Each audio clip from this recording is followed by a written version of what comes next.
Worst enemy, plot our own demise. Man, did it and did it again. Sued partner in crime with CiRoc, which he was in business with another liquor, and he was just a promoter of CiRoc. I thought he owned it. I didn't know he was just promoting it under a contract.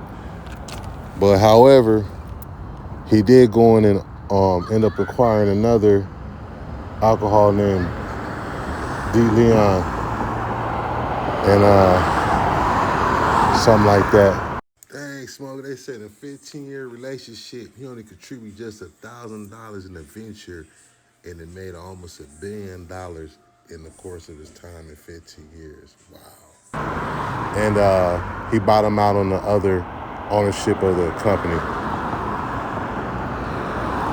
However, it's a legitimate bombshell.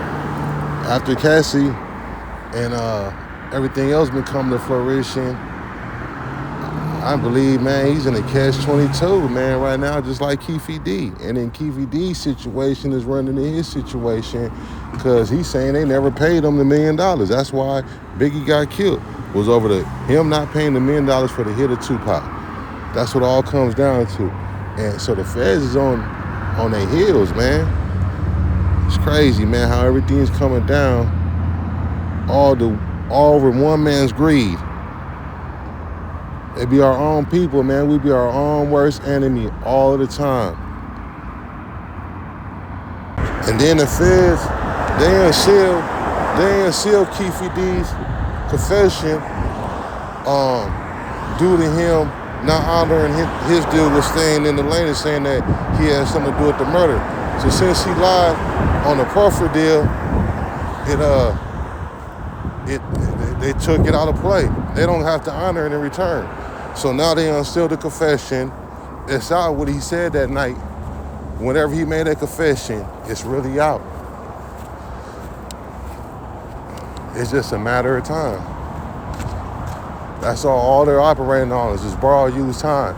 That's why Keefe D's bail set so high, and Puff is relinquishing his rights to everything he owns and letting things go because he knows what's going to happen. And if they come for Puff, you know who's involved with that. You can just already start knowing who's involved, man. I mean, I ain't even got to say the name. Oh boy, it finally came out. It looks like Keefe D's in the catch-22 is what they call it. It says his infamous confession to cops about killing Tupac that he made under the thought of immunity deal has now been shot down by the courts, and it could be used against him to convict him. Man, that's terrible. So check this out. Everyone. It says on the bombshell tape, Keefe admits to chasing Tupac, who was being driven by Death Row Records boss Suge Knight in Vegas in September 1996. He claimed that his nephew, Orlando Baby Lane Anderson, popped the dude. In the details, he explained to officers that Anderson leaned over, rolled down the window, and popped him, adding, "I seen a bullet go in Suge's head. I thought he was dead." That admission, recorded by members of a LAPD federal task force, has never been allowed to be used against the ex-Crip in any court case over a legal technicality. Wow. Now it's finally out. So he really did confess, or was a real tape. It's just the feds had it sealed, but now it's being unsealed.